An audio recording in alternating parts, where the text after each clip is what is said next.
in Abruzzo in Italy, next to the sea, if you couldn't guess, based on the label with Controvento. This is their flagship Vino Rosso. So they're one of their main wines. I think they have Vino Bianco as well. This is the fourth Controvento I put in the club, just across different ones. I really like their wines, and they have a lot to choose from.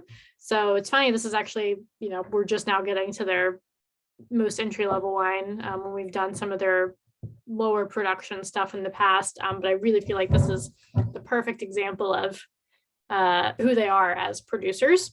So they are right by the sea, like I said, like they have, the Adriatic right there. I don't actually know which town they're in, but I was in Abruzzo.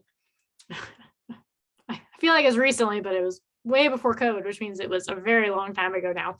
But if you do ever go to Abruzzo, there is a hotel that I can't think of the name of that is just absolutely amazing. It's like they turned a historic town into a hotel, and you absolutely have to go.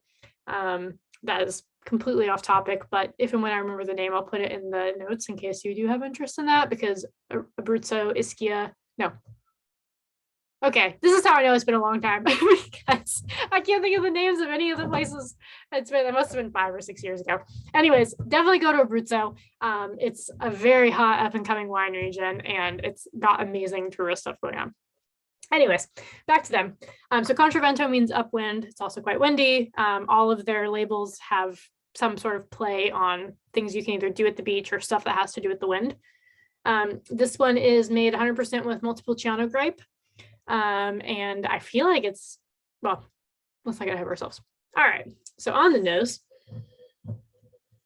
Okay, now I can say it. It's just like, it feels like this generally classic example of Montepulciano, except for I will say that, like, I don't really love to use the word funky, but like I would definitely say, like, we have our funky scale, and these guys are definitely on the funkier side. You might, it wouldn't be weird to have a little bit of like fizz in one of these bottles, or like a little bit of volatile acidity.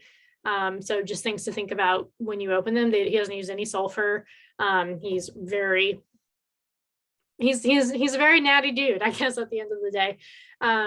But when it comes to this wine, it really is, it's not obvious, or maybe it is obvious. I don't know. I haven't done like the grid in a while, but I feel like I could pick out that this is Montepulciano, which normally is a departure when you're getting into the natty zone, but also still able to pick out grapes. That's normally a good sign, in my opinion. All right, so perfumey is the first word I think of at the top. It's like, what is like a type of perfume? It's like I don't know, this is gonna sound dumb, but like a plum perfume, or like a deep, but it's also floral. It's like plums and violets or something like that. Like a tasty perfume. And then when you get on the bottom, oh man, it's just so deep. It's like plums, dark, like stewed cherries like after you've cooked them and are about to put them into a pie, but not the tart ones, the other ones. There's an herbaceousness to it too. I always think I start with thyme, and it's never the one I'm actually looking for, but I think in this case it actually is thyme. I think there's a good amount of thyme in here, maybe like oregano as well. It just smells like it's going to be juicy as well. It's like a juicy reduced cherry plum mixture with some of these baking spices. All right, let's try it.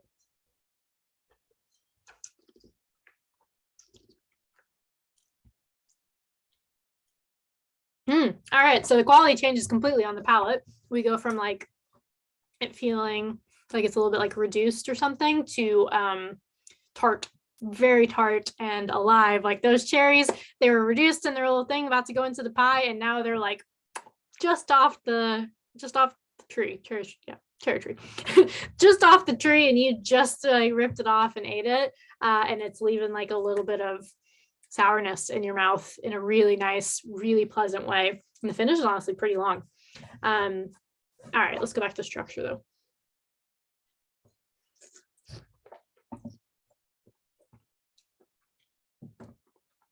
So delightful, but not heavy.